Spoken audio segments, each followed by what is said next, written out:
Hello అందరికీ. యాక్చువల్‌గా ఇది నాది పాత వీడియో అండి.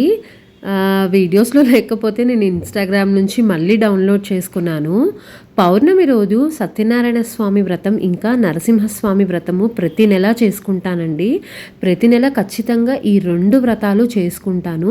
దీని గురించి గనక మీకు డీటెయిల్స్ కావాలి అంటే సత్యనారాయణ స్వామి కథ, ఇంకా నరసింహస్వామి కథలు మీకు కావాలి అంటే దయచేసి నాకు కామెంట్ చేయండి.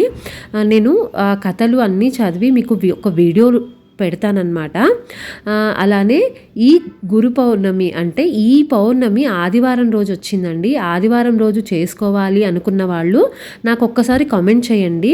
ప్రతి నెల సత్యనారాయణ స్వామి ఇంకా నరసింహస్వామి వ్రతం చేసుకోవడం చాలా మంచిదండి.